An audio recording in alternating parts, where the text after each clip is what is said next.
Hello everyone. Welcome to chapter 1 of the Access Cycle. In this chapter, we're going to be discussing the foundational concepts, the concepts that actually makes up the whole system in a detailed and a comprehensive manner. Now, my objective, first of all, with this chapter is that I want to make sure that everyone watching this has a proper understanding of the basics, right? And not just a vague idea, but actually being comfortable with the core stuff and having a complete and a finished understanding of it, because this is what everything else is going to be built on, right? Now, I know some of you might be thinking that, Sham, I already know this part, I already know this stuff, and that's totally fair. I get that. But the reason I'm still going over the core concepts and the basics is not because I think you don't know it, it's because I don't want to leave anything to chance, right? Because the truth is that I'd rather be 100% sure and certain that you've got this stuff down and you have a complete understanding of it, instead of assuming that you do and then it having or it messing up things later for you in your advanced stages. Because trust me, when we actually get into the advanced stuff later in the chapters, if even one of these foundational ideas or one of these foundational concepts isn't right, isn't correct, isn't solid, it's going to throw you off, it's going to throw off the whole system, and nothing will make sense to you, and that will lead you to start misreading things, doubting your setups, or second guess your decisions. And for those particular reasons, I just don't think it's worth leaving it to chance and just assuming that you understand these basics because you've watched other content, and then not introducing you with this stuff right here, right? I just don't think that's worth it. So treat this chapter like a clean reset and understand that whether you are a brand new student or you've been around for a while, we will get through this chapter together, right? We will get through this slowly and steadily. And by the end of it, I'll make sure, I'm pretty certain that I'll make sure that your entire basic understanding or fundamental understanding is rock solid and it's complete. That's going to be my objective with this chapter right here, right? Even if you've watched my other content and watched Romeo's content or ICT's core content and you think that you know the basics or the fundamentals, it's still important for you to go through this chapter, revisit the basics, right? Relearn the basics, and I can assure you that by the end of it, you will leave with extra knowledge, and you will live in a position in a better you will live in a better position than you were before watching this chapter, right? You will have a better understanding of this stuff right here. Okay, now let's move on to the first slide. So looking at this slide right here, you can see the foundational pillars, or you could say the building blocks of the entire access system. What I'm going to do first of all is just list everything out for you. You can see it on this slide right here. And then in the upcoming slides, we will go over each one of these core concepts in detail. I will go over both the theory behind it and how it actually looks in real press action, and I'll also give you some live examples of it as well. These concepts that you can see right here are literally the non-negotiables, right? The whole system, the whole access system becomes redundant or futile or useless or pointless if even one of these core ideas or one of these core concepts is missing. Okay? Without these foundational pillars or without these building blocks, the access system is redundant, it's useless, it will not work. And the reason why I've called them pillars or foundational pillars is because each one of these concepts supports the next one like bricks on a wall. And if you remove just a single brick, the whole thing, the whole system, the whole shit starts to fall. And obviously, no one wants that, right? That's why you've paid. That's why you paid, because you don't want that. And I'm going to make sure that doesn't happen. Okay.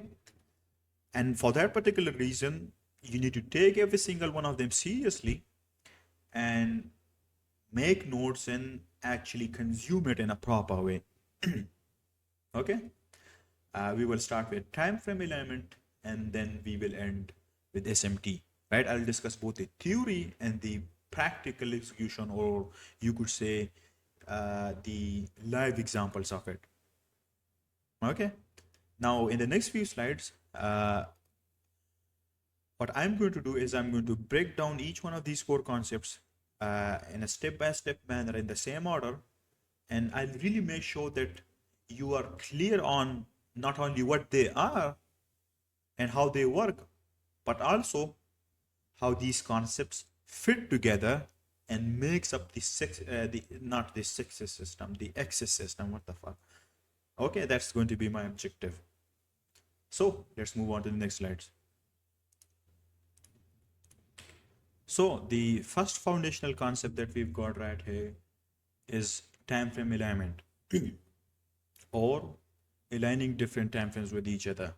That's basically the essence of it. Now look, there are tons of ways and countless ways people talk about aligning different time frames with each other or giving them structure, right? Everyone's got their own take on it. But what I'm about to show you and what I'm going to show you here and throughout the entire course or the entire curriculum is the specific structure that I'll personally use within the access system, that I personally use within the access system. Now, if you ask me why I've chosen this particular way of aligning different time frames with each other or this particular time frame alignment structure, then there are multiple reasons behind it, right? I could give you multiple reasons for that. But regardless of those reasons and regardless of that rationale, what actually matters is this specific structure has worked for me before, it is working for me now, and it will work for me for the rest of the time and the rest of my trading journey. And not only just me, but it has worked for other profitable, inconsistently profitable traders like ICT, Romeo, and so on. And that's what actually matters here, right? So that's why this is going to be the main focus within the access system. Okay. Now, first of all, before we actually discuss what the structure is, I have to first of all define my model, right? I have to give you the definition of my model. And the most objective and simplistic definition I could find for it is that my model, the objective of my model or the purpose of my model is to trade the range expansion of the daily candle, meaning my model is built around my model is built in a way, or the time frames within it are structured in a way that its main purpose is to exploit the range expansion that occurs within a day or within the daily candle, right? The time frames I use are aligned in a way to make this process right here optimal and effective as possible. And now to do that, I use a 3 time frame structure. In this approach or in this structure or in this way of aligning time frames, I use a combination of 3 different types of time frames, right? Within this 3 time frame structure, I use a combination of 3 different types of time frames, right? Not just 3 time frames, but 3 different types of time frames, and each one having its own objective, its own purpose, and their own different characteristics, right? Each of these 3 different time frames have its own discrepancies between them, right? These are not just 3 time frames, but 3 different types of time frames. Now let me break that down for you. First of all, we've got the higher time frame, and the higher time frame or time frames will be used to establish a directional bias and figure out or determine or identify the drawn liquidity on the higher time frame. Now within this part of the structure right here, you can actually use a combination of time frames, right? You can use multiple time frames within this part right here. to achieve a single objective, which is to establish a directional bias. And the unique thing about this part right here is this is the only part of the three time frame structure where you can use multiple time frames, right? This is the only part where you can use multiple time frames to achieve a single objective, which is to determine a directional bias or to determine a drawn liquidity. And apart from this one, the rest of the two, the contextual time frame and the lower time frame, these two parts are built around just one single time frame for each one. Right now, for this whole phenomena or this whole idea, there are multiple reasons. The best reason I could give you here is that if we use multiple time frames for the contextual part or the lower time frame execution part, if we use multiple time frames here as well, then that will add more variables to the system or more valuable variables to the model. And those variables, those extra variables or factors can lead to more complexity, right? More complication. And then that complexity essentially leads to more inconsistency. And that inconsistency can lead to less mechanicality. And obviously, we want our whole system or our whole model to be mechanical so that we can consistently execute it day in and day out.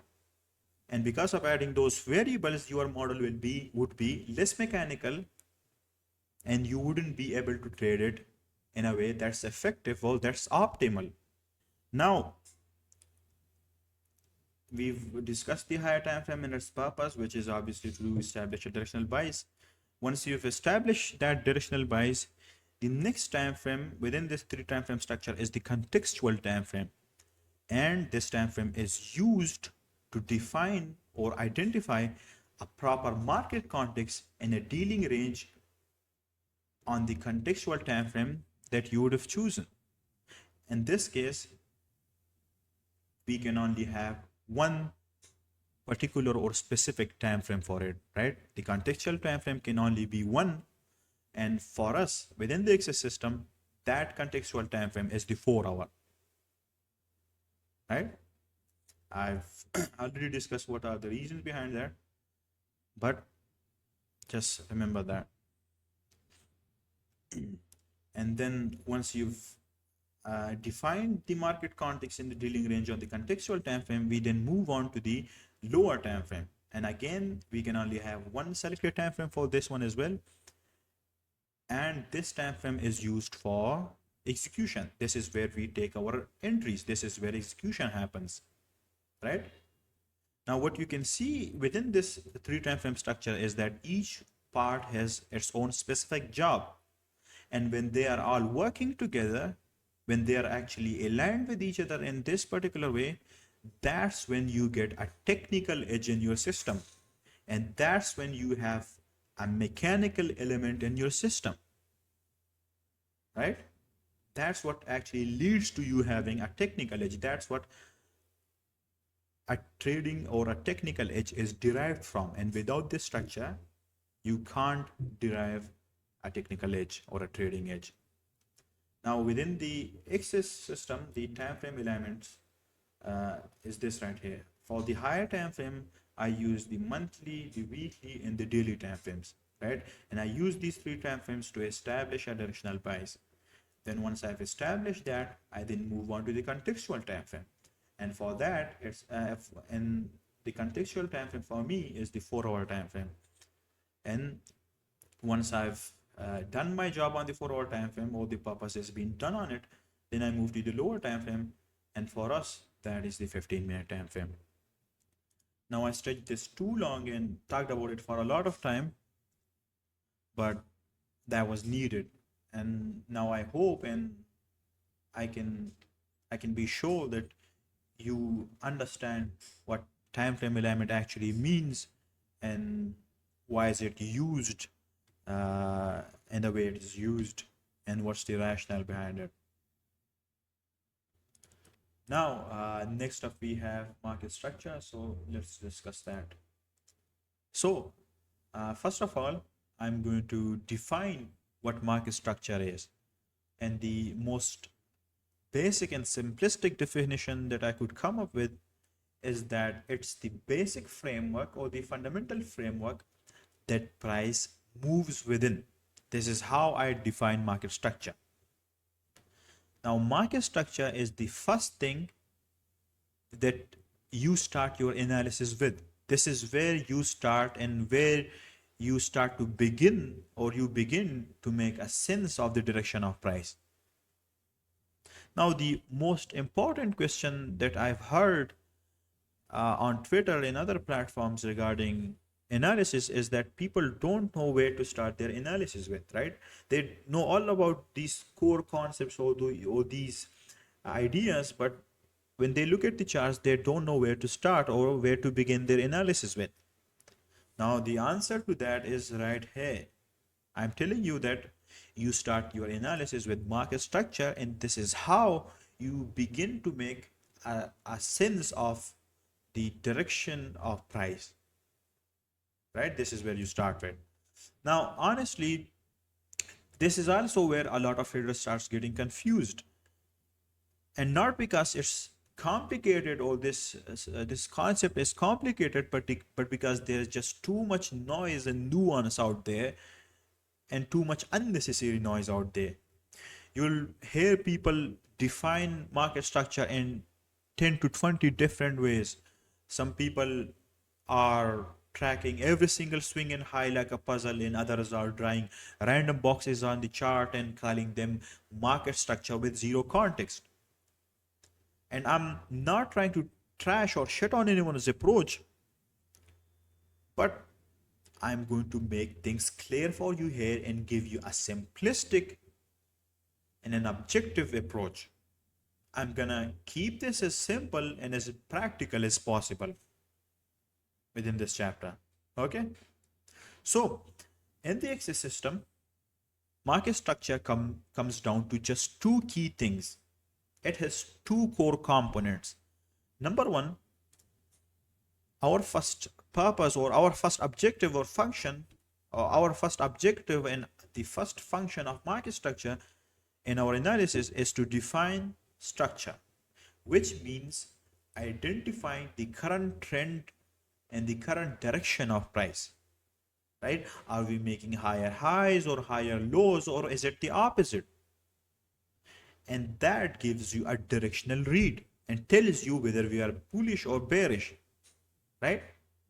With market structure, your first objective or the first function of this concept right here is to define a structure and make a directional sense of price. The second component or the second part or the second key thing here is confirming structural shifts, which means detecting breaks in that trend or basically spotting shifts in structure and identifying and recognizing when the underlying trend is breaking down or it's shifting or it's changing or it's having a delivery shift. That's the second core component or key thing or key function of market structure. And both of these components, defining structure and confirming shifts, are based on one simple thing: tracking key highs and key lows, right? Not every candle, not every swing, but just key highs and key lows.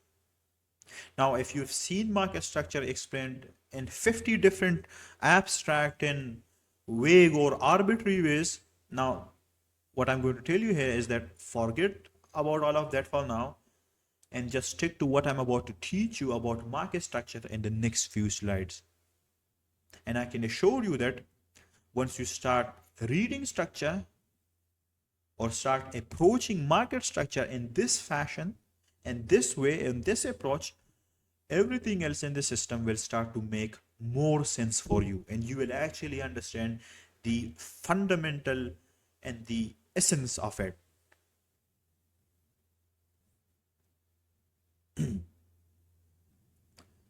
So let's move on. in this slide right here, I'm first of all going to show you exactly how to define structure in a proper manner. Now, what you are looking at right here are just two basic examples, right? They are pretty obvious. We've got an uptrend and a downtrend. Now, let me be real with you for a second. Most people, and I mean most people, will look at this and go, oh yeah, I can just eyeball it. I can just see it. I can see the slope. It is going up and that one is going down. And show visually, optically, it does make sense. But the problem with that is that's not objective. That's just you interpreting it based on how it looks, and that doesn't work on uh, real charts or live charts or in real market conditions, right? It wouldn't be as clean sorry, and as smooth as that. And if your approach isn't objective, that would mess up a lot of things for you, right? And within the access system, we're not going to approach these components or these elements or these factors through subjectivity, right? Through vibes or through optics or through feelings. That's not how we're going to go about things. Instead, what we'll do is we would approach everything with structure, with mechanicality and objectiveness, so that every single element within it is clear, objective, and most importantly, it's consistently repeatable and replicable. That's what our objective is going to be. Okay? Hope that's clear. So, here is how we actually define structure the right way using key highs and key lows.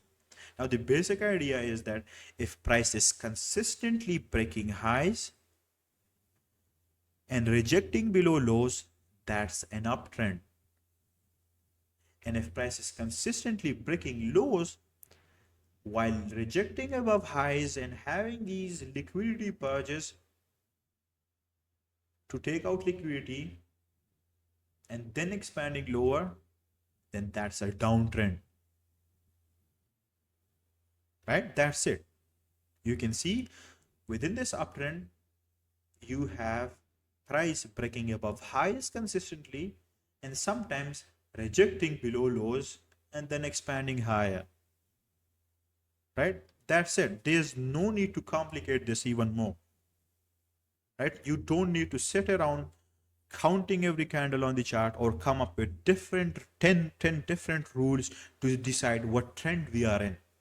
This is the cleanest and the most efficient way to define structure, and it actually holds up when the markets get noisy. Okay? Now, obviously, this isn't the full picture, right? We will still be combining this with the other tools later in the chapter to build a complete directional bias, but this right here is where that process begins. Now, obviously is the keyword right here. Obviously, you can't just build a directional bias through market structure, right? That's not just going to happen. That's not possible. You can't build a directional bias with this right here. But what you can build is a directional idea, right? Not a bias, but a directional idea. And once you've built that directional idea, once you build a sense of the direction of price or the sense of the trend of price, then we're going to combine it with the other concepts and the other pillars that are ahead of us. And then we will use them together to build a directional bias from this directional idea. Okay? And right here in this first step, this first component, you start with defining structure. And once you've defined that structure, it gives you clarity on the direction of price, and then you build from there. Right? This is how it works. Now, let's move on to the next part. Okay, so we've talked about how to define structure. Now, let's talk about how to confirm structural shifts. Now, honestly, this might sound a bit more complicated than it is, then it is, but it's actually super straightforward. All you are doing is watching to see whether price closes below a key low in this case or closes above a key high, and that's what signals a shift in structure.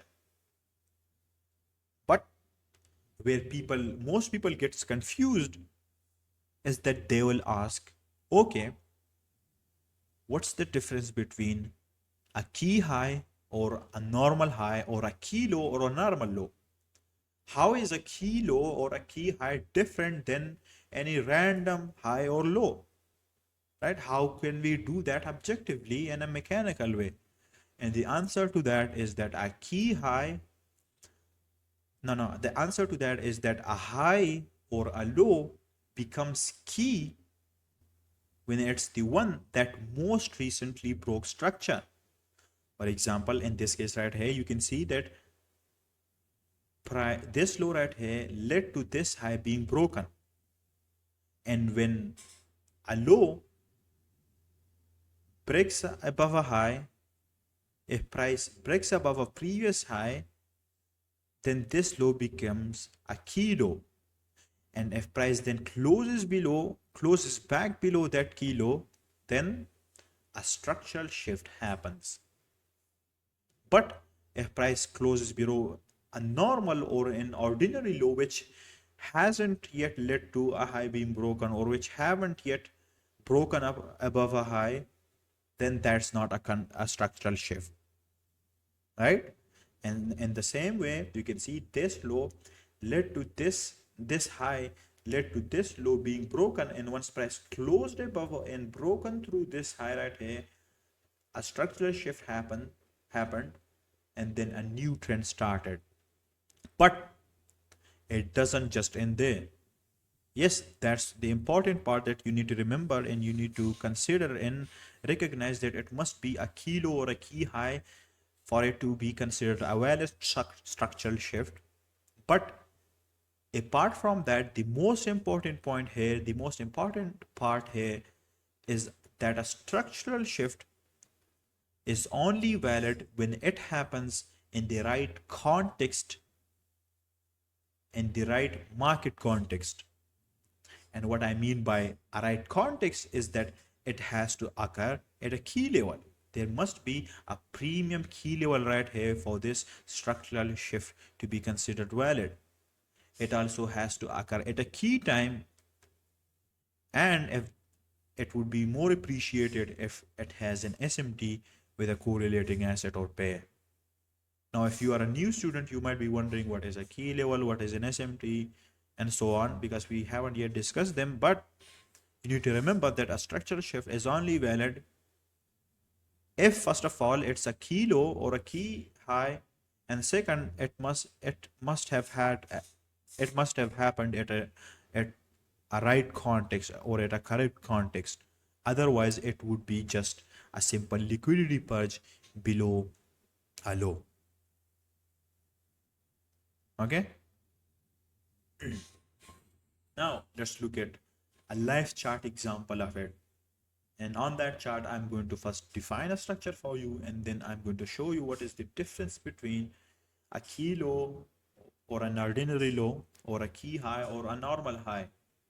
And then I'll also show you some examples of structural shifts. And yeah, that's what I'm going to do now. Okay, so we've got this EU chart right here. With this example, I'm going to show you, first of all, how to define structure, and then I'll show you how to confirm a structure, and I'll also show you how to differentiate between a valid structure and an invalid structure, right? That's what I'm going to show you with this example right here. So first of all, let's assume price tested a key level, a high time frame key level right here, and from that high time frame key level, we had this expansion.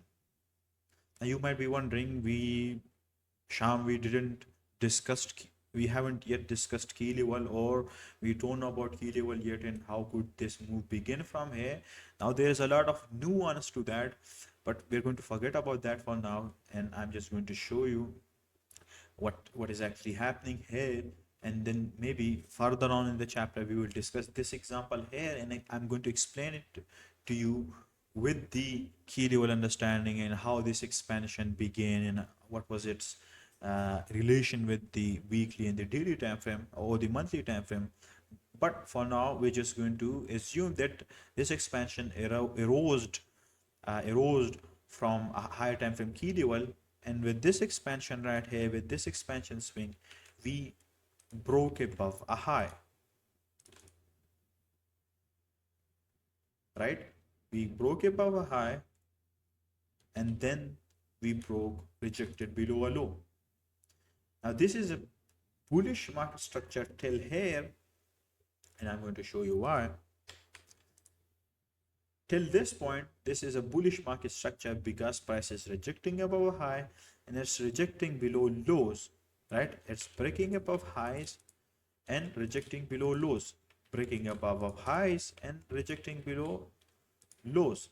That lows could either be in the form of swings right here, or candle range lows, right? That's important. Again, we're breaking above highs and rejecting below lows and breaking above highs again.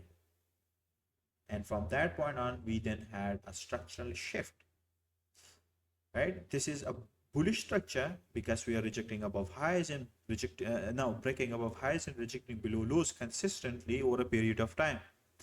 And then in the bearish structure, we are breaking below lows and rejecting above highs and then breaking below lows and then rejecting above highs and continuing that process until a structural shift happens, right? That's what's happening here, and that's how we build a directional sense of price action. This is how we objectively define structure or recognize structure. Now, one thing you may have noticed here is that how is this a structural shift when price closed below this low, and how when price closed below this low, this isn't a structural shift? Why didn't price move straight away lower from here? Like from here, why isn't this a structural shift? Or this right here isn't a structural shift even though price closed below this low, but this is.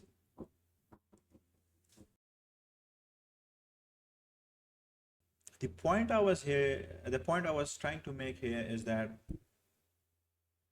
why is this a valid structural shift when price closed below this low, but this one isn't, this was in it, this one also isn't even though it closed below this low? And the answer to that is because this is not a key low, this is also not a key low, but this is a key low. And the reason this is not a key low is because this low right here hasn't broken any structure or hasn't broken any high. So let me explain it to you right here. So we've got this, let's say we have bullish structure.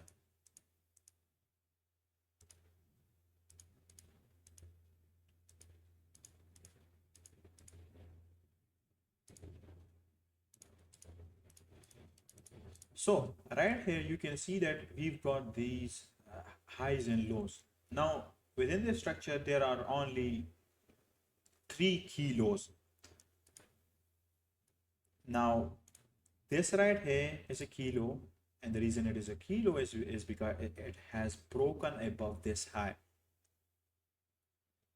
and this isn't a key high because it hasn't broken below a key low. So this is a not a random, but we would say, let's call it a normal or ordinary or just a high. This is just a high, but this is a key low.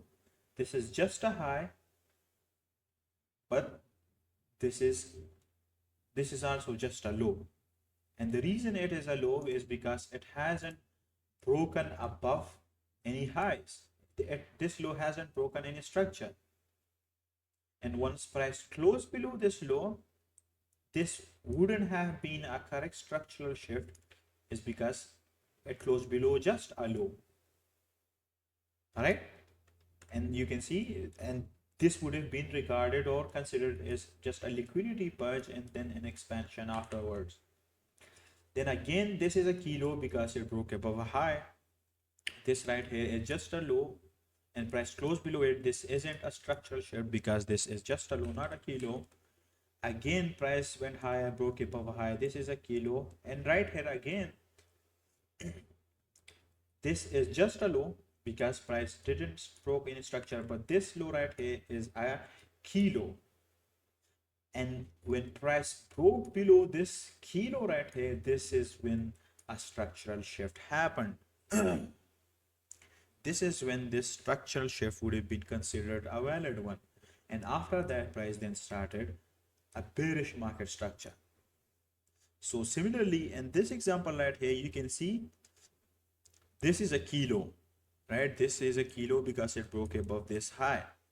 But this right here isn't a kilo because it didn't do shit. It didn't broke above a high. So when price closed below it, this wouldn't have been a CSD or a structural shift. This is just a random liquidity purge to take out liquidity, and once that liquidity was taken out, we then had an expansion higher and broke above a high. Now this is a key low. If price broke below this low, then we will start our structural shift, and then we will start a bearish structure, but that doesn't happen. Instead, price continues the bullish structure, which means that unless a structural shift happens, your expectation for price would be to continue the structure, right? You can't just force price to and you can't just expect price to break a structure just because you are expecting it or just because you want it to do that. Unless price has a structural shift, you're gonna keep expecting higher prices, or your traditional idea of price would be a bullish one. Again, it broke, rejected below a low, right? It rejected below a low, but it wasn't a structural shift because first of all, it didn't close below this candle range low, and second, this candle range low wasn't a key low. And then it continued that.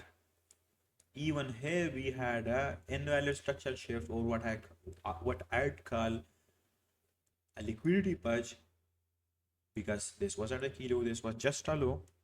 And after that, we had this expansion above, and with this expansion, we broke above a high. Now, a broke above a high, this statement may seem that price has to close above a high, but that's not necessary. We just have to peak above it or below the low, respectively. In this case, this low led to this high being broken.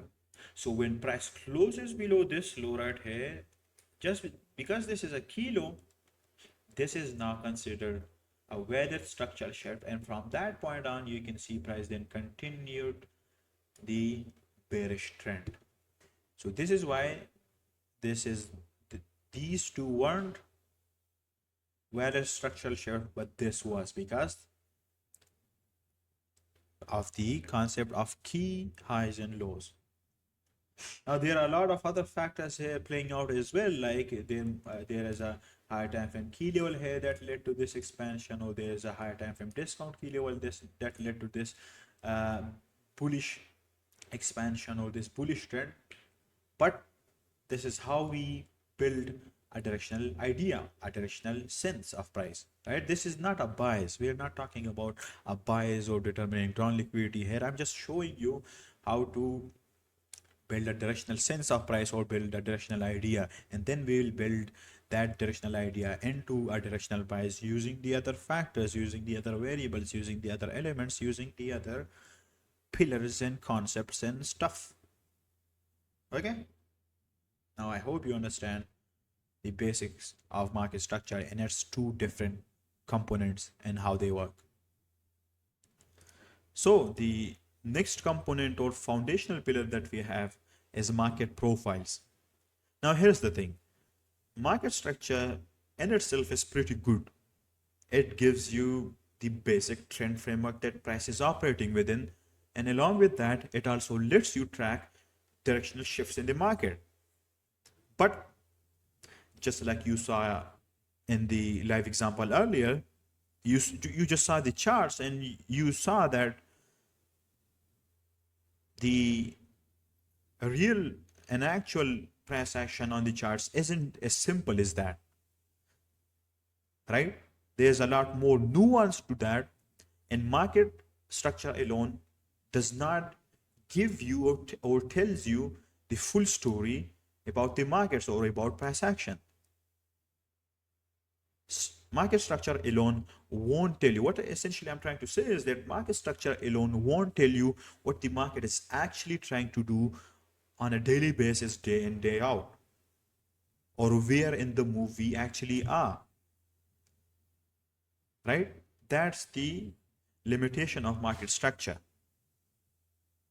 And in order to compromise for that, or not compromise, or in order to solve that problem, or to solve that question, or to solve that aspect or that element, that's exactly where market profiles comes in, right? Now, if I had to define market profile for you, it would be this right here.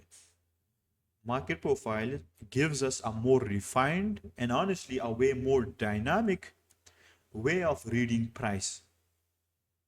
Now, it goes beyond the limitation of traditional market structure or traditional higher highs and lower lows type of stuff. Instead, it helps us understand the phase that the market is in. So market structure helps us build or establish a directional idea.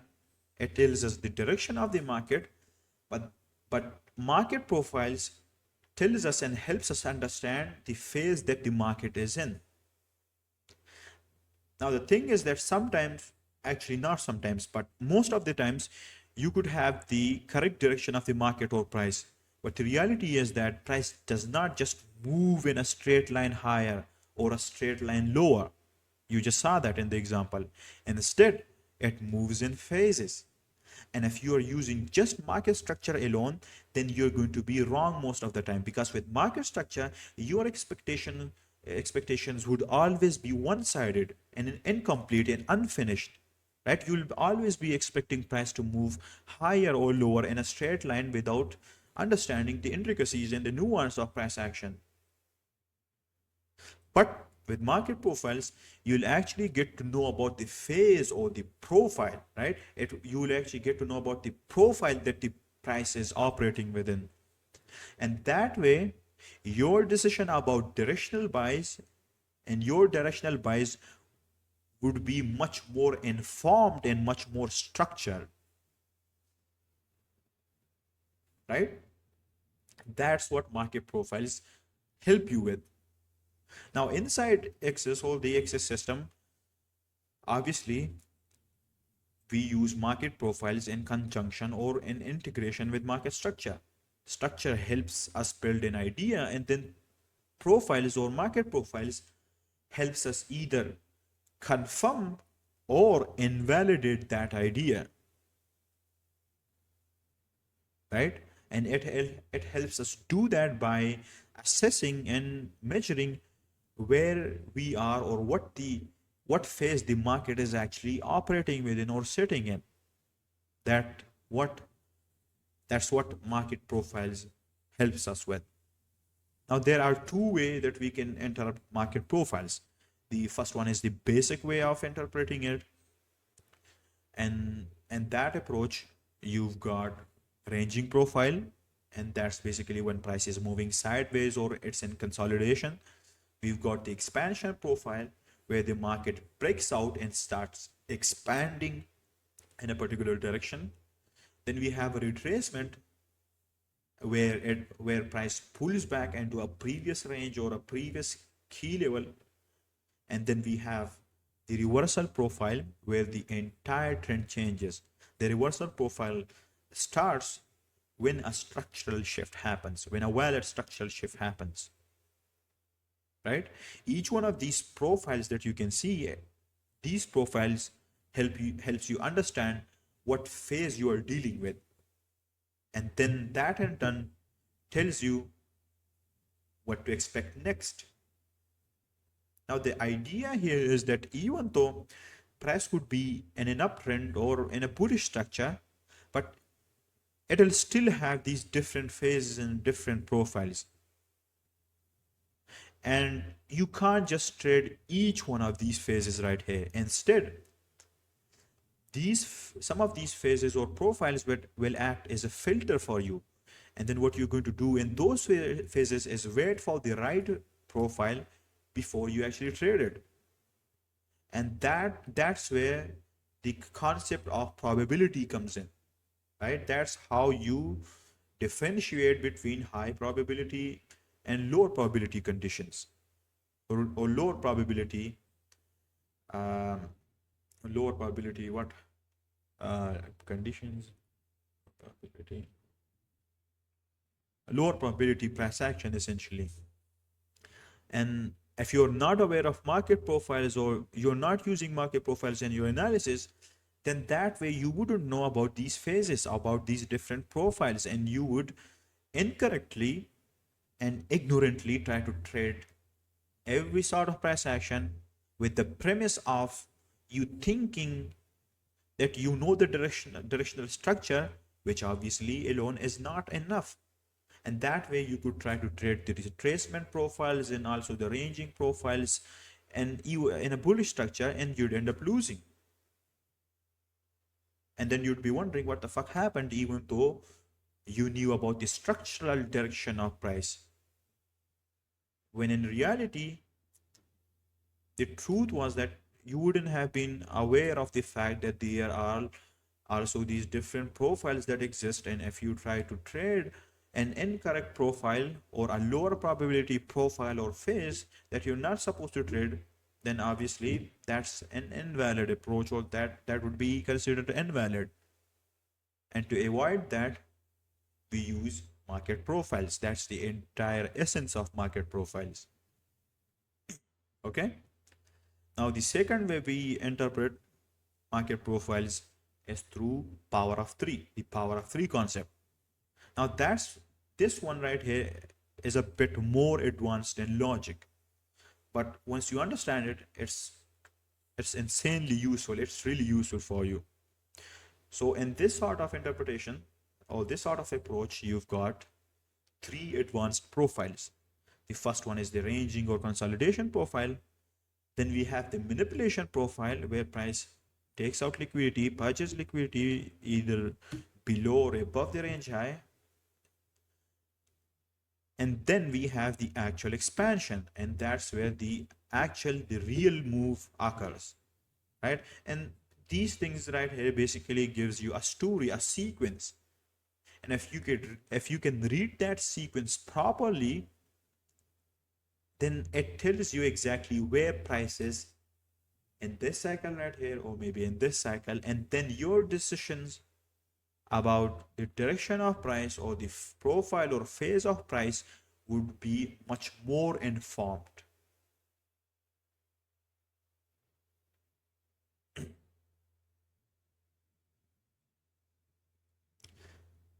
The next thing is that each profile framework, right? We've got the basic profile framework and the power of three framework. Each one of these, and then the sub profiles within each one of them, have their own sequence logic and their own potential outcomes based on the later logic, right? They've got their own pattern of behavior and their own set of likely outcomes. And we'll break these outcomes and these characteristics individually in the next few slides. But for now, just understand that profiles are what add depth to your structure reading. Structure tells you where we are, and market profiles tell you what's happening there. Okay, that's the entire essence of market profiles. Now let's move on to the next slide, and first of all let me explain this basic profiles to you, and then in the slide after that I'll explain this power of three framework to you. So in this slide you can see we've got these two price actions right here, one on the left and one on the right, and I'll try to explain, or I'll help you understand the basic profiles framework here. Now I can't draw on the chart here, that would have been much more helpful. You see, now I cannot draw here. If you know about any platform or any software that helps me draw here, then let me know in the DMs, because it would have been more useful if I could draw lines here, but I can't. But forget about that for now. Let's discuss the basic profiles framework. So you can see, uh, if we break this price action down, then we can see it's in a bearish structure because it's breaking below lows and rejecting above highs. Now we know that the directional idea here is that price is bearish. We right, because of structure we know that the direction is bearish. We know the structure because of market structure, because of using market structure. But just as I said before, just as I said earlier, that alone isn't enough. So what we're going to do here is I'll break this price action down based on the basic profiles framework. So first of all, you can see price is consolidating here, right? It's not breaking out of this range right here, and this price action, this small range of price action represents a ranging profile or a consolidation. It This ranging profile continues for a while, and after sometimes sometime we then break out of this range with this move right here, and this move represents an expansion profile. After an expansion profile, we then have a retracement profile. Now if you're wondering what leads to an expansion profile, or what leads to a retracement profile, or how can we predict that, or how can we recognize that, then that's another lesson, right? That's another lesson for some time, and I'll explain that to you in later chapters. But for now, the essence here is that the premise here is that price does not move in a straight line. Even though the structure is bearish, it still has these retracement moves, or these pullback pullback moves, where price goes against the intended direction or the actual direction of market. And because of market profiles and because of the basic profiles framework, we now have the ability or the competency to break this down and understand and figure out that this exists. And then we can use this understanding or this knowledge to our advantage.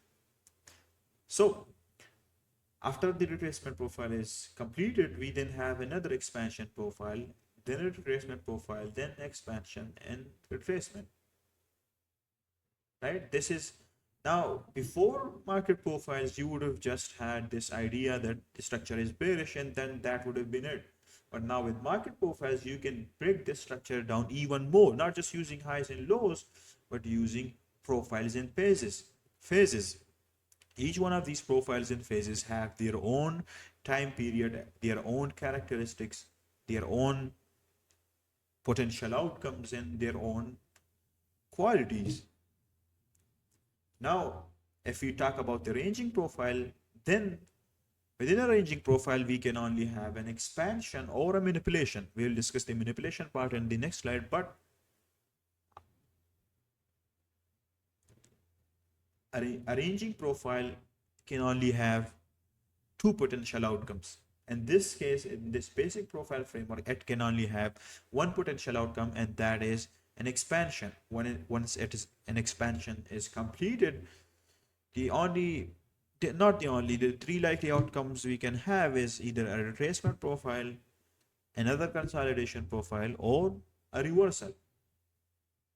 In this case, we had a retracement profile. Once this retracement profile is completed, now if you're wondering how does a retracement profile completes gets completed, or how does it end, and how can we know that, then just like I told you earlier, I'll explain those intricacies and those details to you in later chapters, but just understand this for now. After retracement profile ends, the only outcome we can have is an expansion profile. Okay? After retracement profile, we cannot have a consolidation. We cannot have a reversal. We can only have an expansion profile. That is the only possible and that is the only likely outcome for price action in that case. Okay, and you can see price continued moving in that fashion, having retracements and then expansion, then retracement, then expansions, and it continued towards the downside. Now there is nuance into why price forms these retracements or rejects above a high, or it retraces until here but not here. There is nuance to that, and we'll discuss those details later. But right here, just you just saw how I broke down this price action with basic profiles framework. And with the help of that, it helped you understand this price action much better than market structure. Then on the right, we have another ranging profile. We then have an expansion, then a retracement, then another expansion, then a retracement, then an expansion. And once this expansion ends, we then have a reversal. The factors that could have played out here is that maybe we have a premium key level right here, the price tested, or maybe price finally reached the drawn liquidity. And once that occurs, once those factors are aligned, once those elements are aligned, after that we have a structure shift. And once the structure shift is validated, a reversal profile happens, or a reversal profile starts. Okay, this is the basic profile framework, right? We have 4 profiles within it: the ranging profile, the expansion profile, the retracement profile, and the reversal profile. The other framework that we have is the power of 3 framework. Now this one, just as I said before, this one is a bit more advanced than the previous one, because this narrows down the 4 profiles into just 3, and it gives a much more refined view to profiles, to market profiles. So right here you can see we are in a ranging profile first of all.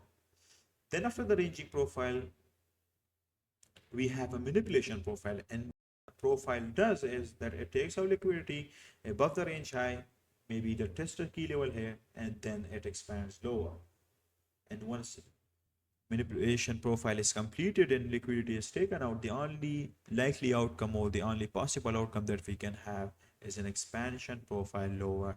And then within that expansion, we can have these minor retracement profiles. And right here again, a ranging profile, manipulation profile, then an expansion, retracement, then another expansion. Right? These are the 2 frameworks: the basic profile framework and the power of 3 framework.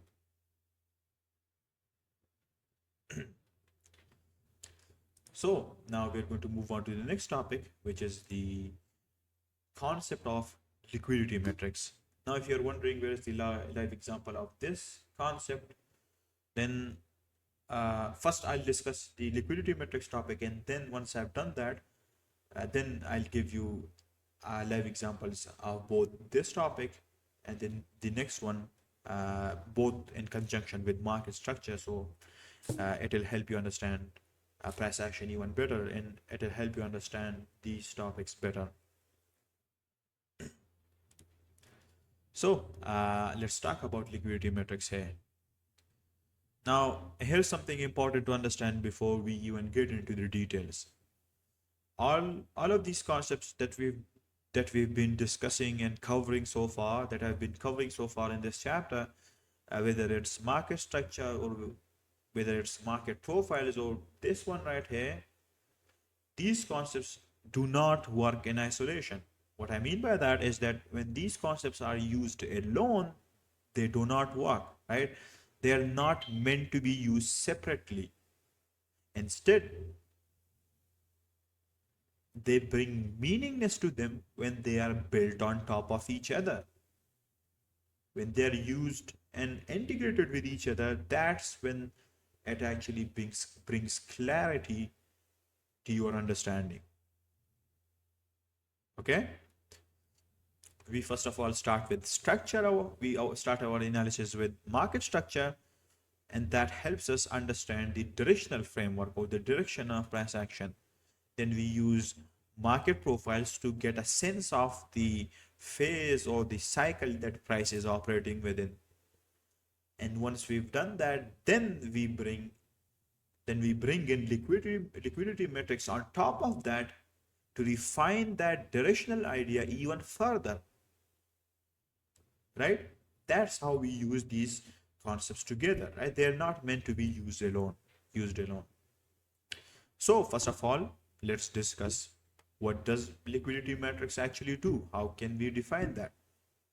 And this most simplest way I can define that for you or tell you that is that it helps us identify where major pools of liquidity exist, and then how prices interacting within them or with them, right? That's the simplest way to sum up liquidity metrics or to sum up what it does.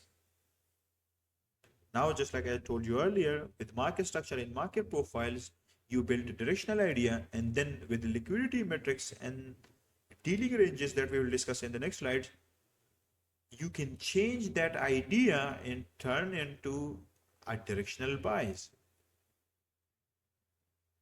Okay? Liquidity metrics along with dealing ranges and key levels that we will discuss in the later slides, when those things are combined with each other and they are integrated with each other, it lets you or it helps you establish or build or form a directional bias from the previous directional idea that you built with market structure and market profiles. That's the purpose or that's the function of this concept right here. Okay. Now let's move on to its components. The liquidity metrics concept or pillar has two components or two key things about it. First, we have external range liquidity, which is represented by highs and lows. These are key highs and lows. And then we have internal range liquidity, which are represented by blocks and gaps. Now, if you're wondering what is a block or what is a gap, we will discuss them later in the key level section, and then you'll know what it actually is. But just understand that internal range liquidity is represented by blocks, gaps, or you could say key levels or key levels within a dealing range. What price does is that it shifts back and forth between ERL or external range liquidity and IRL or internal range liquidity until a structural shift occurs and then the cycle changes. That's the entire essence of liquidity metrics. And again, just like I said earlier, we're not using this as some separate tool. What we're doing is we're integrating it into everything else that we discussed so far, whether it's market structure, market profiles, or the next topic that we're going to discuss, right? And these things together helps us build a directional narrative that actually makes sense.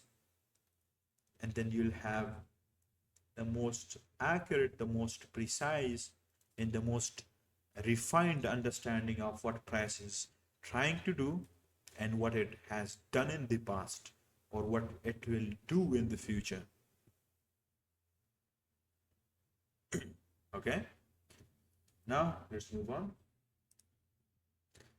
So we can see these two graphics right here. We have a bearish structure and a bullish structure. In the bearish one, we can see that once we had this expansion right here, we then had price retrace back, test some sort of key level. It could have been a block such as an order block, a rejection block. It couldn't have been rejection block because rejection blocks are right here. but it could have been an order block, a propulsion block, or maybe a gap, such as an opening gap or a fair value gap. And just like I told you earlier, internal range liquidity is represented by blocks and gaps, and those blocks and gaps exist here within this expansion swing. And the opposing ends of this expansion swing or this expansion move, the opposing ends are represented by external range liquidity, right? These extremes could be considered external range liquidity. So we've got external range liquidity. Price with this expansion took out external range liquidity below this low, and once the external range liquidity is taken out, the next most likely thing that price does, or what price is then inclined to do after external range liquidity is taken out, is that it fills internal range liquidity within this range. And in this example, you can see once internal range liquidity was filled in the form of testing a key level within this gray area, it then started another expansion move and continued its journey lower and took out another external range liquidity. And this right here answers our previous question, which was that how do we know that a retracement profile ends? How do we recognize when a retracement profile ends, or how do we know, or how do we identify that that a retracement profile has completed? And the answer is right here. Once an internal range liquidity, once internal range liquidity has been filled within an expansion profile or within a dealing range, that's when the retracement profile completes, and after that we begin a new expansion profile, and with that expansion profile our objective is to take out external range liquidity, in this case this low right here. And similarly in the bullish example, again price takes out external range liquidity and then it retraces lower to fill internal range liquidity, and unless and until that internal range liquidity is filled, price would just keep going lower. If the internal range liquidity was somewhere right around here, then price would have gone down up until here, down until here, no pun intended, and then after that it would have had an expansion profile later. This framework also answers our another question, which is that once a retracement profile is completed, what is our next target? And the answer lies right here. Once a retracement profile ends, after filling our internal range liquidity, the next likely target for us is the external range liquidity that led to this retracement profile. Okay? This is liquidity matrix, and this is how we break down price action with it.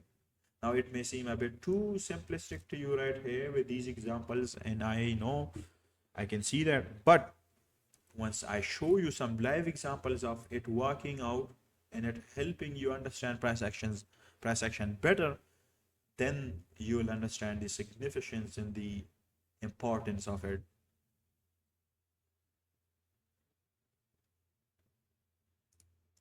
Okay, I'm moving on.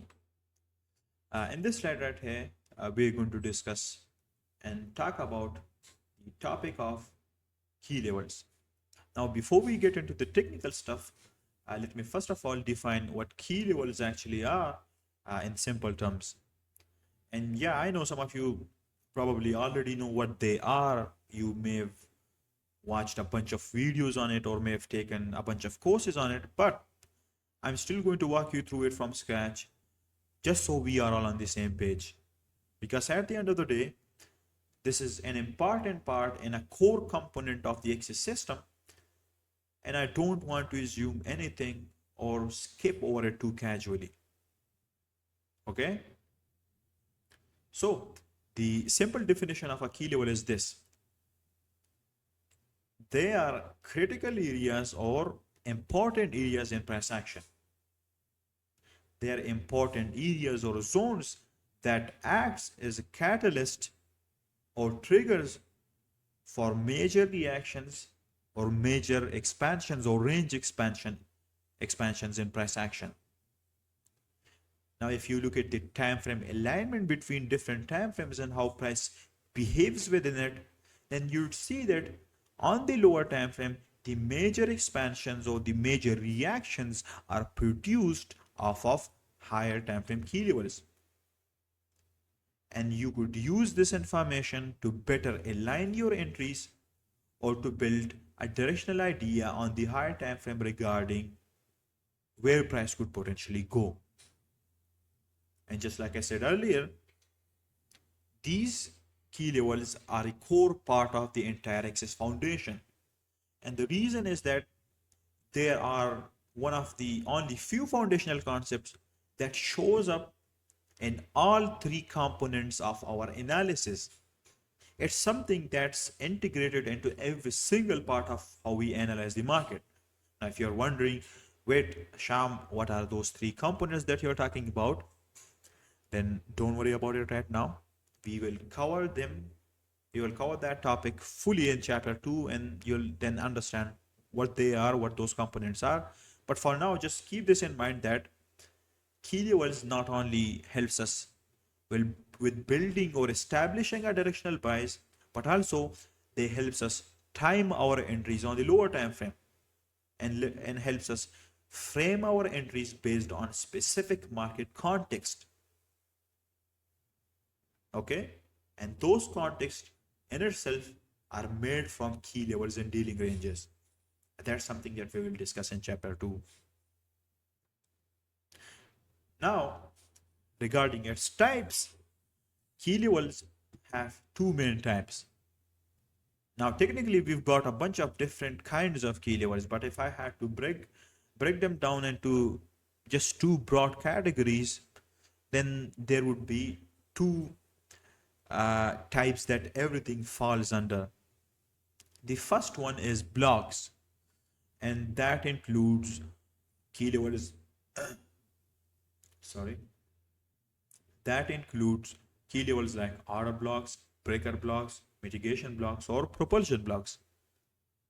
Now, each one of these key levels, each one of these key levels are formed in its own capacity, right? They have their own behavior and their own structure that they are formed within, which we'll discuss later. But this is the first category or the first type of key levels, which are blocks. The second one is gaps, which includes fair value gaps and or opening gaps. And depending on the context, there are a few others as well that we will discuss.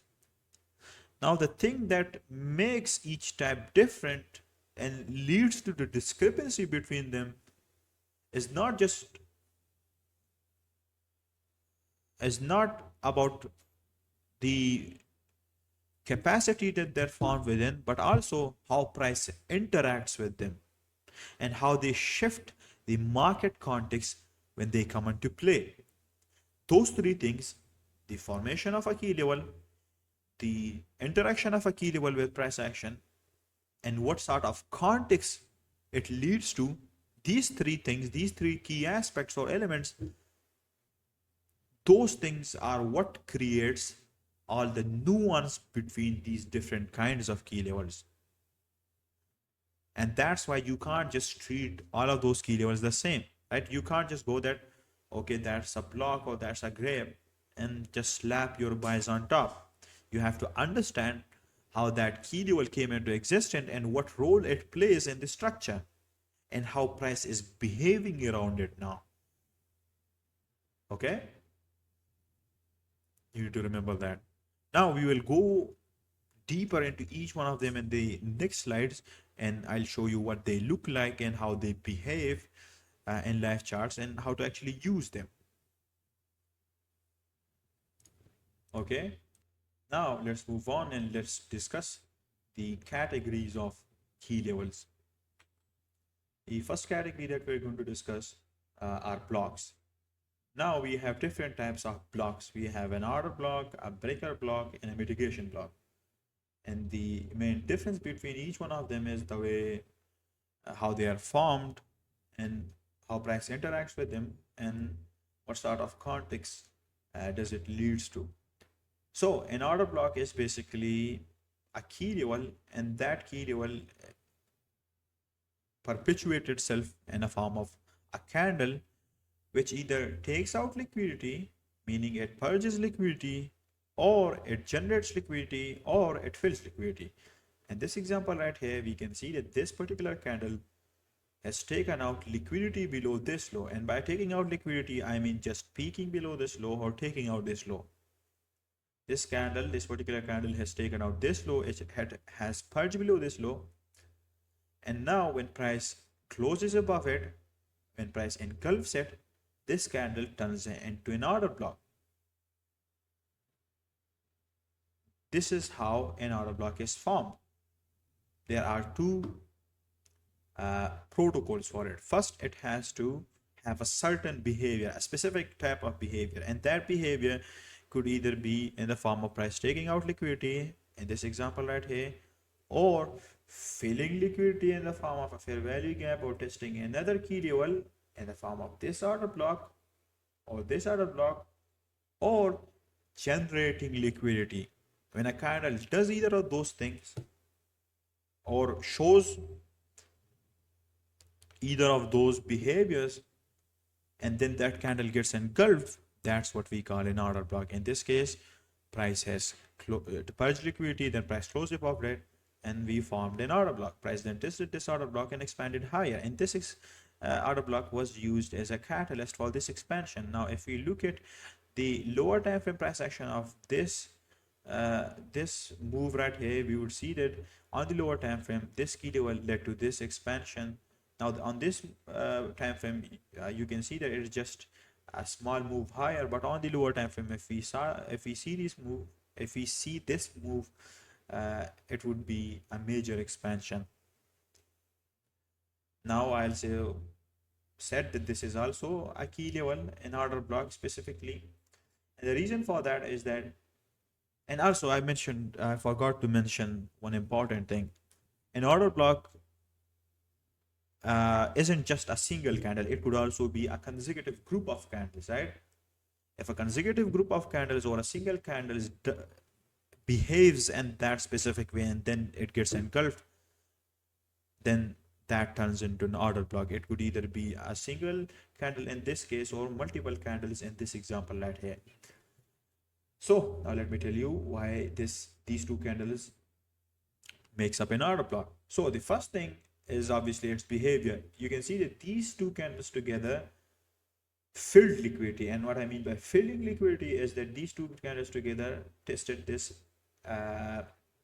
breaker block, meaning it filled liquidity.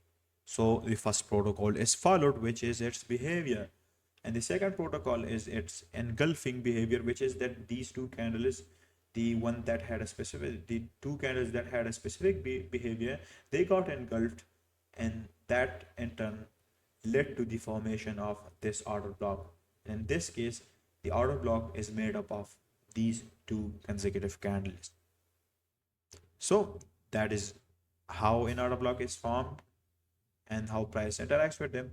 The second type of key level that we have is a breaker block. A breaker block is a candle or a group of candles at a swing high that leads to a low being taken out, and once that high then gets engulfed in the price in the form of price closing above it, that in turn leads to the formation of a breaker block.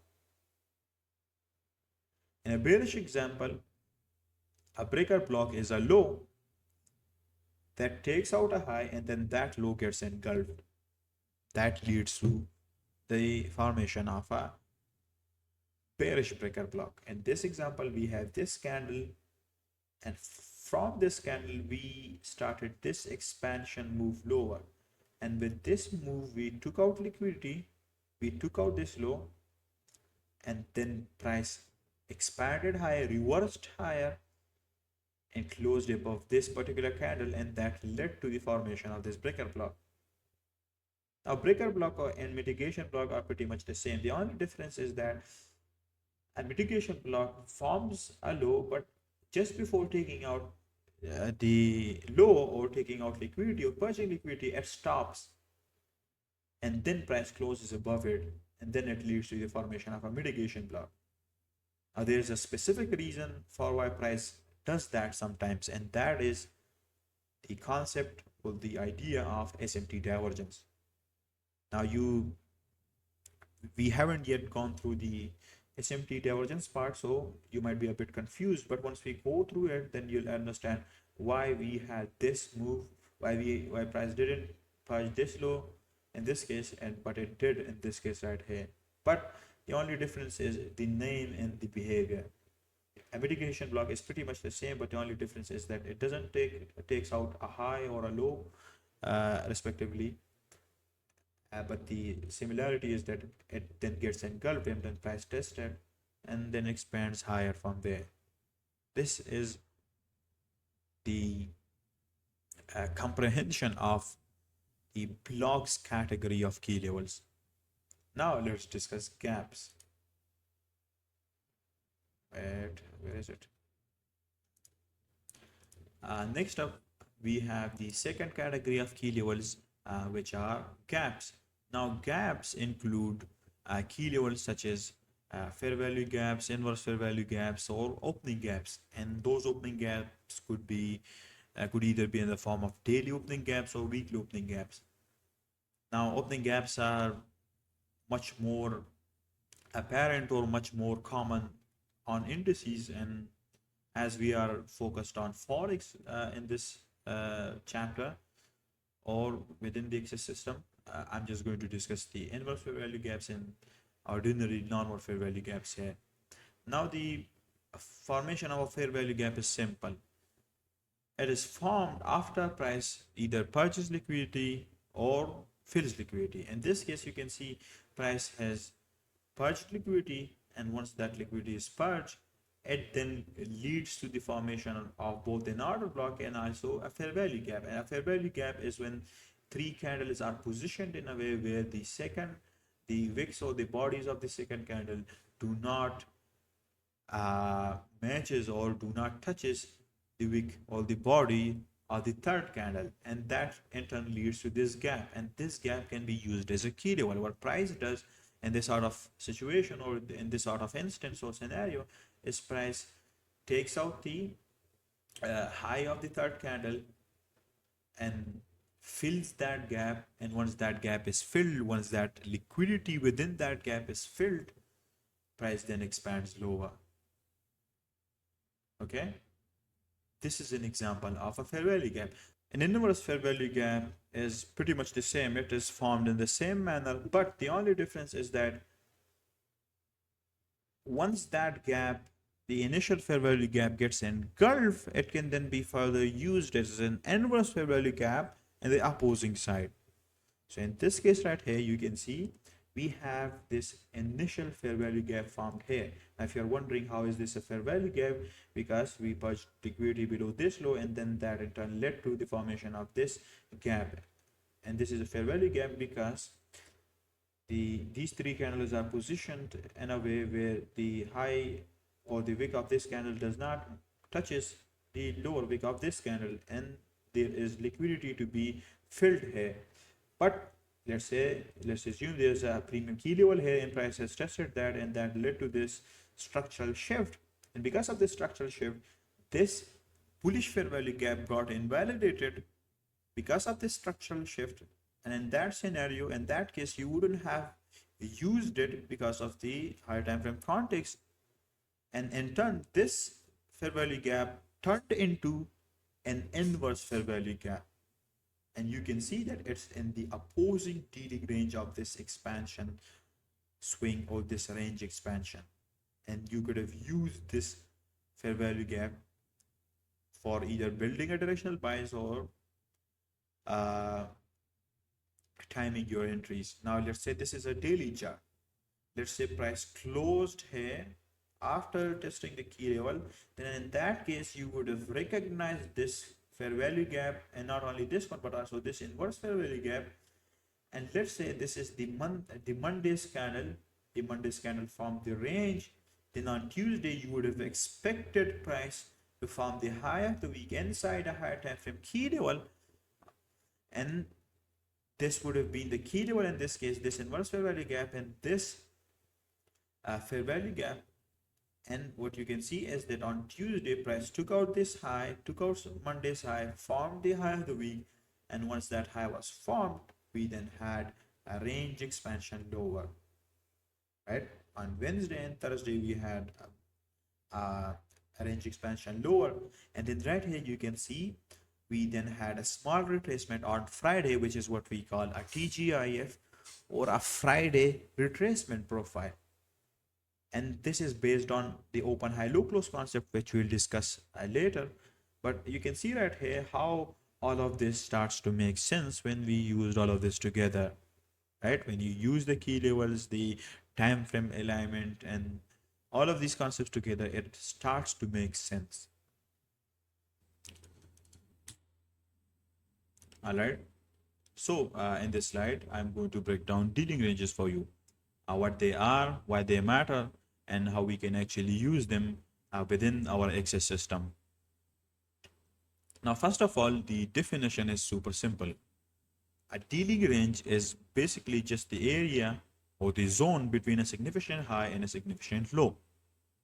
And what that means is that anytime we get a strong expansion swing, and then when we divide that expansion swing into two regions, those two regions together make up a range called a dealing range.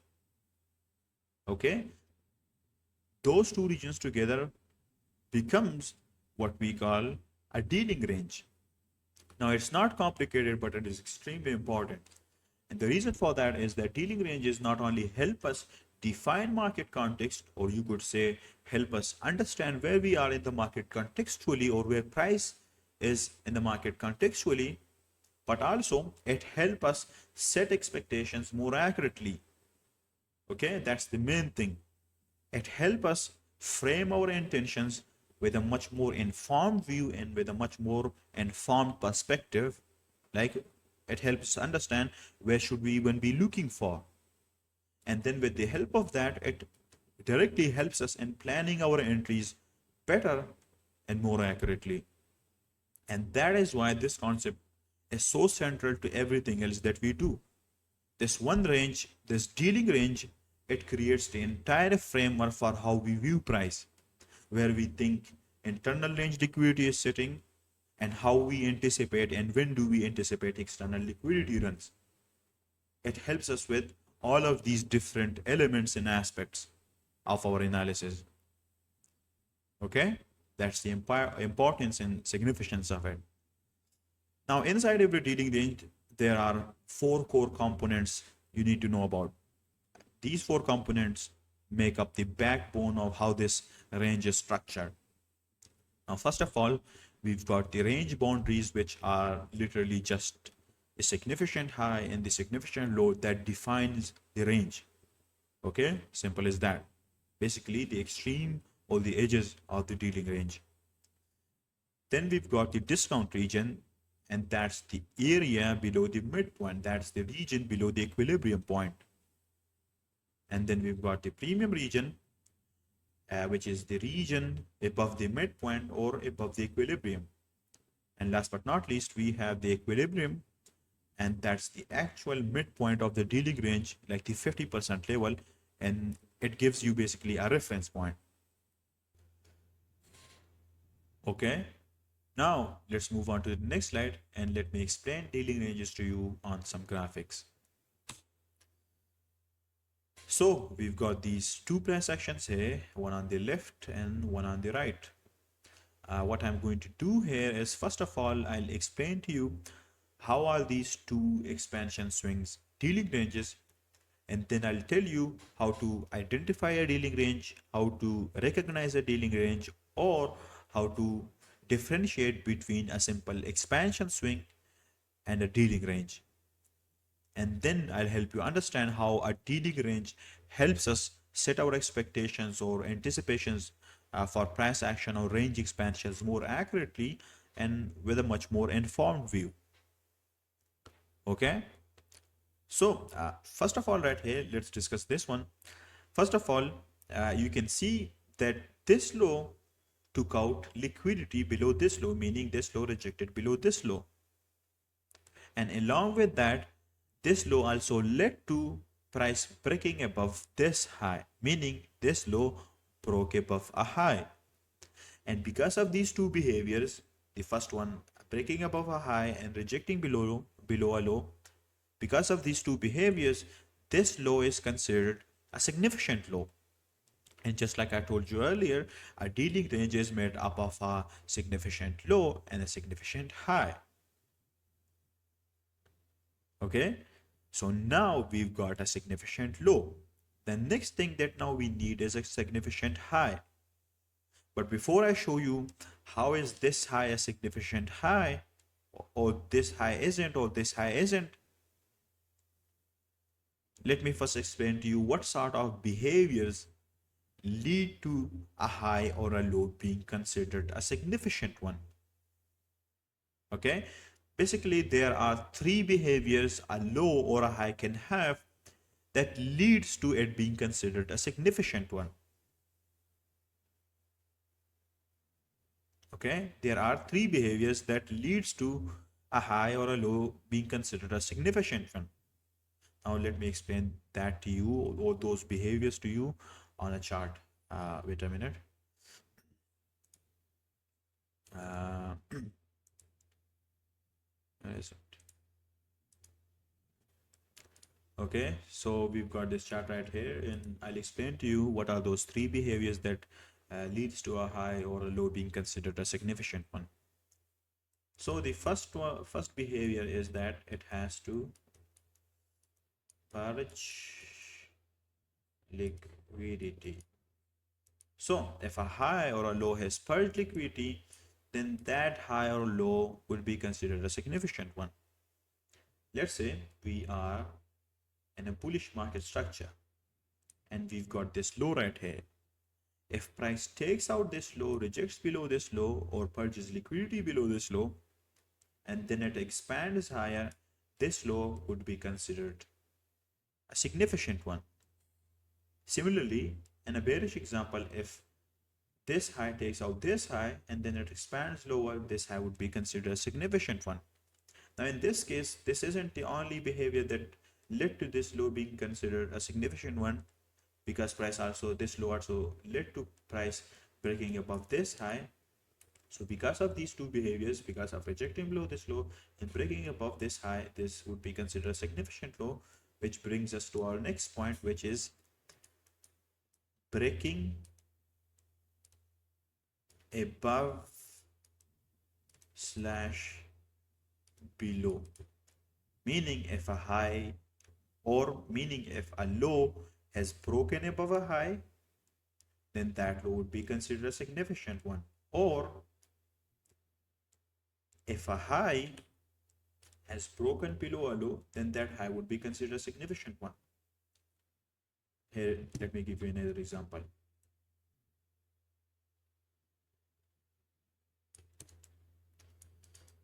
So in this case, you can see that this low hasn't taken out liquidity. This low hasn't purged below any lows, but this low this low has led to this high being broken above. So in this case, this low would also be considered a significant low. Okay, so behavior one is that if it has purged liquidity, then it would be considered a significant one. And the second one is that if it has led to a high or a low being broken above. Similarly, in a bearish example, this low hasn't purged above any high or purged liquidity above any high, but it has broken below a low, so this would also be considered a significant high. Okay, the third one is reaction to a key level, meaning if a high or a low has reacted to a key level, and not just a key level, but a higher time frame key level. If a high or a low has reacted to a higher time frame key level, then that high or low will also be considered a significant one. Now, if you're wondering what does a reaction mean, then let me show it to you. Let me remove all of these. So let's say we've got a higher time frame premium key level here in the form of maybe an order block or maybe a high or a rejection block or whatever. Let's say price is in a bullish structure. What price has done here is that this low has not only rejected below this low, but also it has broken above this high. So this is a significant low, but we also need a significant high before marking out a dealing range, or before we could mark out a market context and then set our expectations. Okay, so now we need a significant high. Let's say price does this. Would you call this a significant high? And the answer is no, because this high hasn't purged liquidity. So the first behavior isn't present, or the first behavior isn't uh, hasn't been followed. The second one is that has it broken above a low?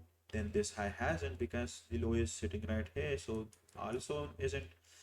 And the third one is, has it reacted to a higher time frame key level? And the answer is no. So because of these three behaviors, because of the lack of these three behaviors, this isn't a significant high. So we wouldn't have drawn out, or we wouldn't have marked out our dealing range or marked out our market context. Let's say price continues going higher and then it tests a key level, and then it reacts to here. And by reacting to a key level, I mean it must form a bearish engulfing candle here. Let's say, let me show it to you. Let's say price tested this, the higher time frame key level, with this candle, and then the next candle, let's say, engulfed the prior one, the latter one. Okay, now you can see that this, you can see that price action reacted to this higher time frame key level, and because price engulfed below this low, from this point on we would have drawn out our dealing range. So now this would have been a dealing range. Then what we would have done is marked out key levels within this dealing range. So one key level we have in this dealing range is this low right here. Maybe we have an order block here. So now we have marked out our market context and our dealing range. And even though the underlying market structure here is bullish, because price is rejecting below lows and breaking above highs, and anyone with the understanding of market structure or liquidity metrics would have just expected a bullish range expansion higher, because the underlying directional idea is also bullish. But because we are using dealing ranges here, and we know when a dealing range is formed, or how is a dealing range formed, and how we can recognize that, because of that awareness, we wouldn't have just expected bullish price action from here like this. Instead, we would have been more cautious of price action, and we would have known that because price engulfed this low and that led to this high being a significant one, this has led to the formation of this dealing range. And when a dealing range is formed, the first thing that price always does, regardless of the underlying market structure, is price has to first fill or rebalance the dealing range. And in this case, rebalancing means either testing a discount key level or reaching the discount region. And in this case, we have, let's say, this discount low below the equilibrium region, which is the discount region, and this is a discount low. So in this case, we would have expected price to rebalance this dealing range by having a retracement profile lower. Okay, we would have had a retracement profile lower to rebalance this dealing range. And once we rebalance this dealing range by reaching the discount region and testing or reacting to a discount key level in the form of taking out this low, then from this point on, we would have then expected a bullish range expansion. Okay, now let's assume this is a daily chart. So if this was a daily chart and you weren't using dealing ranges, then you would have straight away expected bullish price action and you would have been wrong up until this point. But because we were using dealing ranges here and we were aware of the fact that price has to first rebalance the dealing range before having a range expansion higher, because of that knowledge, because of that ability to recognize the formation of a dealing range, we would have been much more cautious of this and we would have recognized the formation or the start or the beginning of this retracement profile. Okay, so now this also answers our previous question about how to know that a retracement profile has started, or how to recognize the formation of a retracement profile, or how to expect a retracement profile. And right here, this is the answer. A retracement profile begins or starts after price forms a significant high and after a dealing range is formed. And a retracement profile ends once we've tested a discount key level or once we've rebalanced a dealing range. Okay, and now right here you can see that I'm actually combining all of the foundational pillars and all of the core concepts that we've discussed so far, whether it's market structure, whether it's market profiles or key levels or dealing ranges. And because I'm combining all of them together and integrating them with each other in a proper manner, that's why the directional bias that I'm establishing here is so accurate and so precise and so informed. But if I had been using all of them in isolation or separately from each other, then the directional idea or the directional bias that I would have built here wouldn't have been as informed and as precise and as accurate as this one. And this goes to show the importance and the significance of integrating these concepts with each other rather than using them separately or in isolation. Okay, and this is how you do it. Now I've just given you a single example here, but throughout the entire exercise cycle, I'm going to be giving you or providing you with trade breakdowns and higher time frame case studies and higher time frame analysis.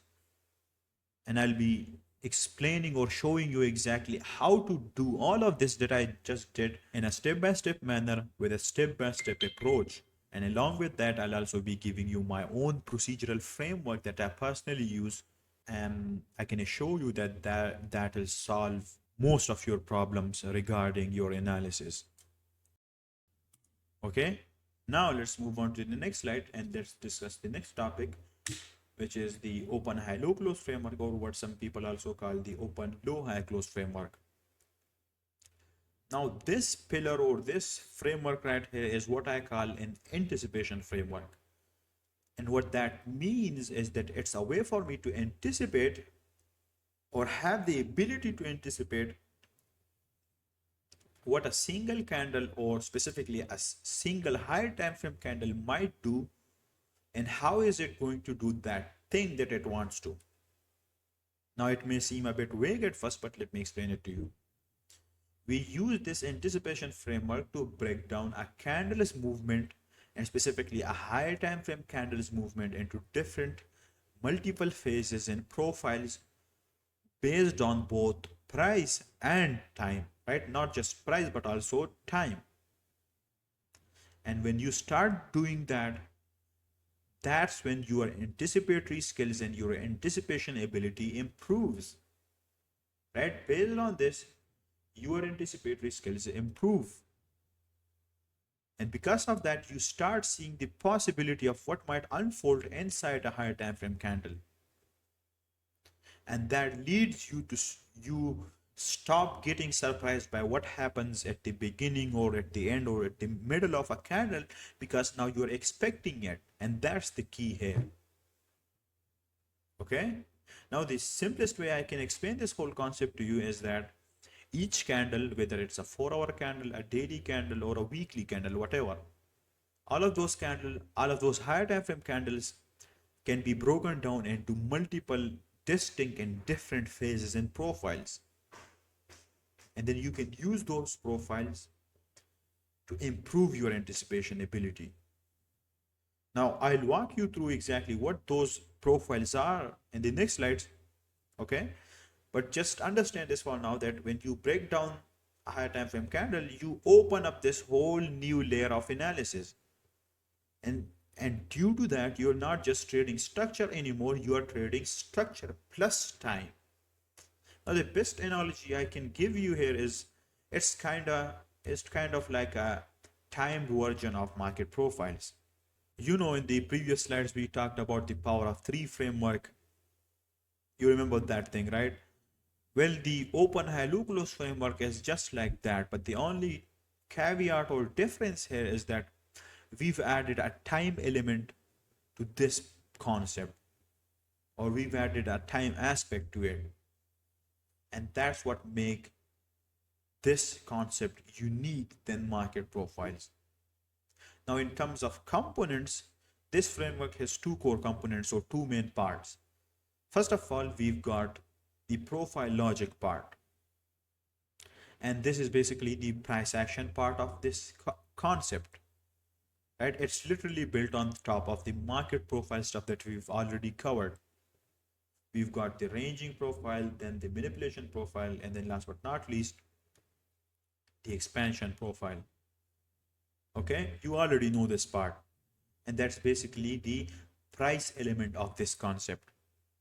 The second component is what I call time anchoring, and this is where you bring the actual open high low close idea into play. You are anchoring your understanding of the candle to the open, to the high, to the low, and to the close of a higher time frame candle, and not just from a data perspective but as reference points for timing trades, building buys, and identifying when and where the range expansion for that particular candle could happen. And this right here, this time anchoring element is what makes this framework its own thing. If this part didn't existed, then it'd just be market profiles or the power of three framework. But because this component exists, it turns this concept into something way more powerful, because now you're aligning both price and time, and that lets you time your execution better. It lets you spot or identify or recognize early signs of reversals or expansions, and make your anticipatory skills even better than it were before. Okay, that's the main premise or the core idea of this concept right here. Now let's move on to the next slide and let me explain this to you one more. So right here, this is basically a typical example of how a higher time frame candle can be broken down into multiple phases and profiles. Now this isn't the only one. We've got other variants of it, variants of how a higher time frame candle can be broken down into phases and profiles, and I'm going to explain those other variants to you sometime later in my trade breakdowns. But for now, I think this one will be more than enough for you to understand exactly what I mean by using this concept as an anticipation framework. Okay, so basically this is a higher time frame bullish candle. This is the open of the candle, this is the close, that's the high, and that's the low. We already know about this stuff, right? Now when we look at this candle on the lower time frame, you'll see that when a candle opens here, when a higher time frame candle opens here, let's say this is a daily candle. When this daily candle opens here and you're seeing this, or you're looking at this on the 15-minute time frame, then you'll see that price doesn't just straight away expands higher. Instead, what it most likely does, more often than not does, is that it first forms a range at the start of the candle based on a specific key time. And once it forms that range, It forms that range to generate liquidity. Once that liquidity is generated, it then has to form the low of the candle. And the low of the candle is represented by this manipulation profile here. Okay? What price does is, first of all, it forms a range. It does this so it generates liquidity for price to then take out. Once the liquidity is generated and then we enter a key time here like the London Open, price then takes out the liquidity at a key time, test a high time frame key level maybe here, and along with that it forms the low of the candle, the low of the daily candle, or you could say the low of the day. And once the low of the day is formed,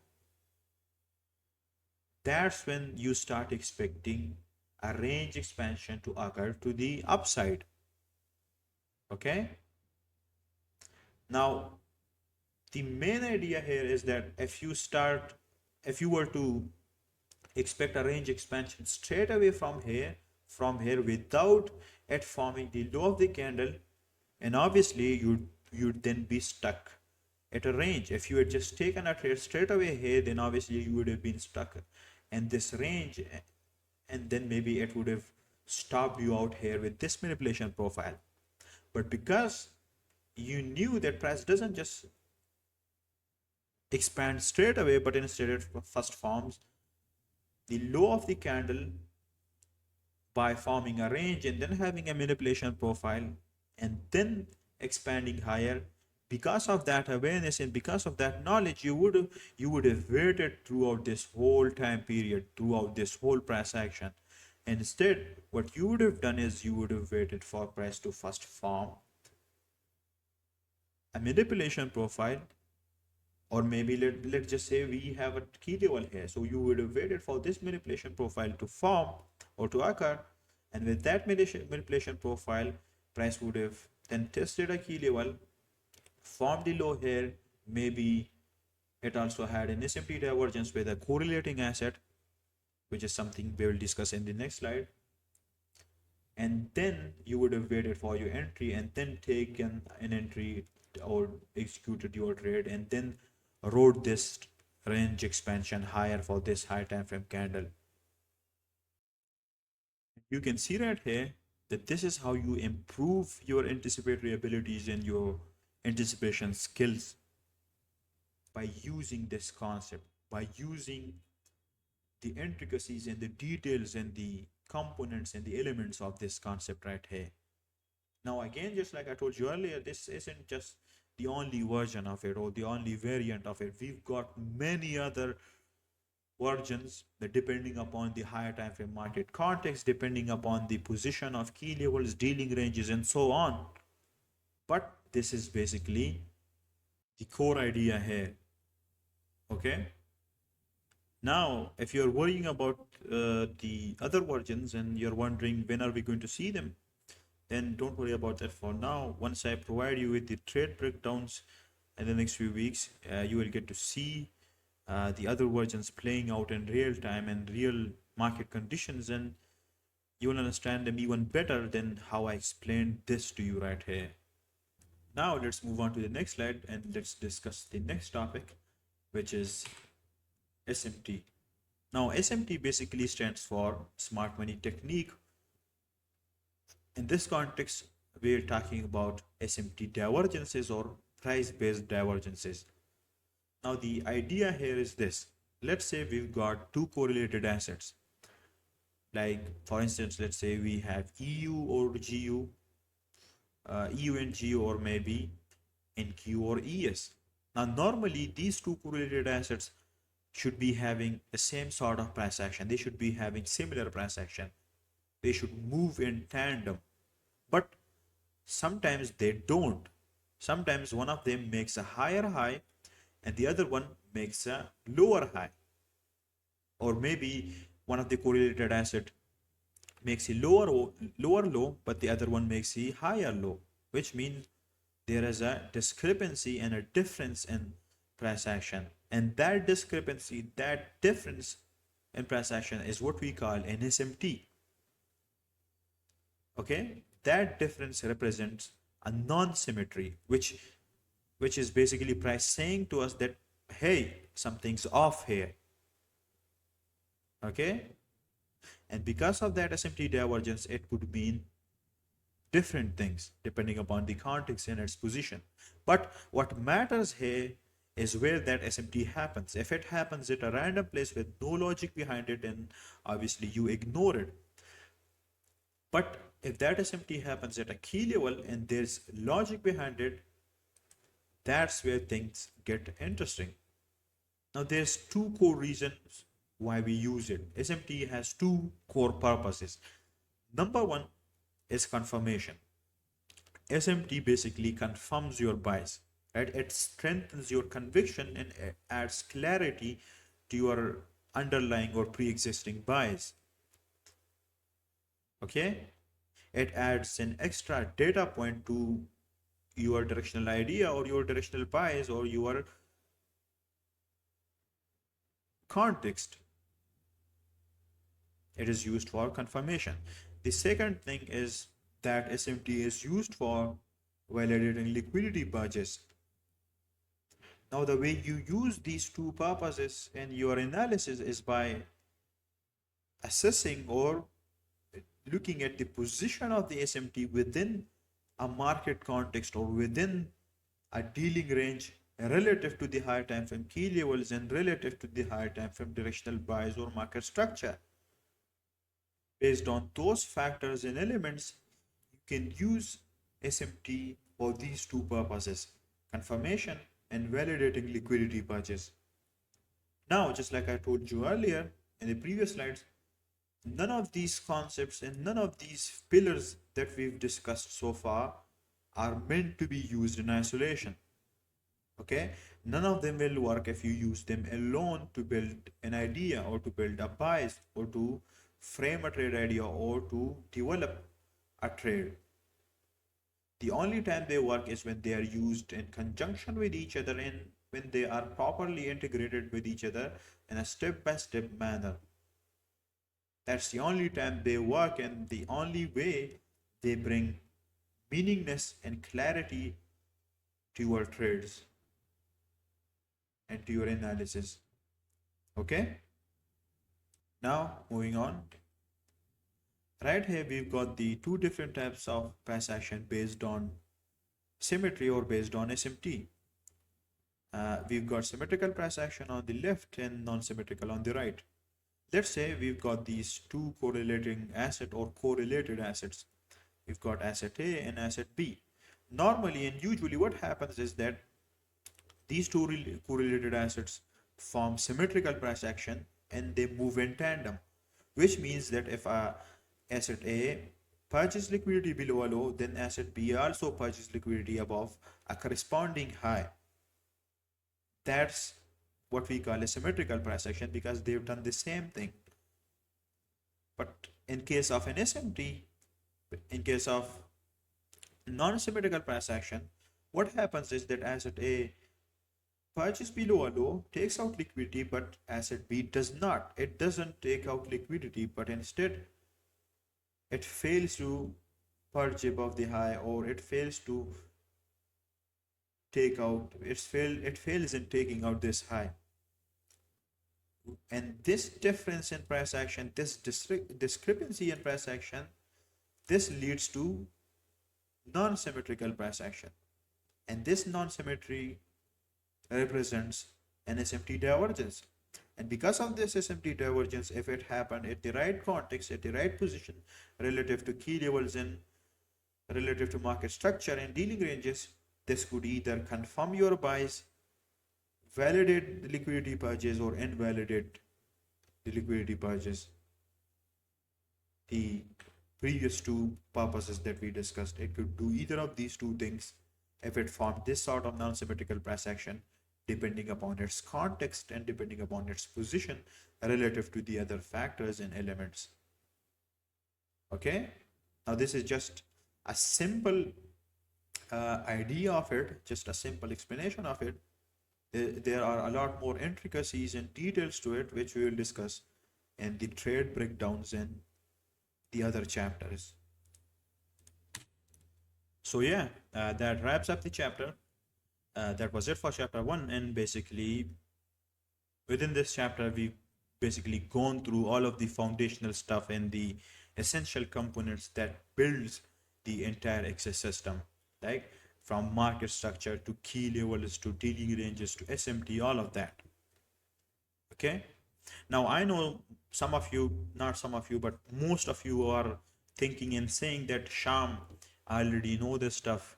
I've known this before. I've known this before for years. This is not new, and this is not why we joined the access circle. And yes, I know that.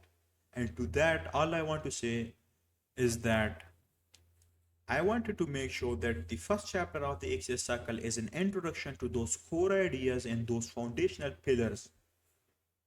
And the reason I wanted to do that is because I believe and I know and I understand that these basics and fundamentals matter just as much, if not more, as the frameworks, as the other structural frameworks and procedural frameworks that I'll be giving you in the next few chapters that I've prepared for you. Because the truth is that if you lack proper knowledge or proper understanding about even one of these foundational concepts or foundational pillars, then that could mess up with the rest of your performance or with the rest of your frameworks. And obviously, that's something that you don't want. And to avoid that problem for any, for even just a single student, I wanted to preserve the first lot or the first chapter for this introduction to the previous stuff or the past stuff that we've already allegedly discussed. Okay, that's why I wanted to revisit this stuff. Okay, now in the next few chapters, I'll be providing you with the knowledge regarding the actual application and integration of these core concepts. I will also be providing you the exact procedural frameworks or the structural frameworks that I personally use to perform my analysis or to build a directional bias or to define a market context on the 4 hour. I'll be giving you all of those frameworks as well.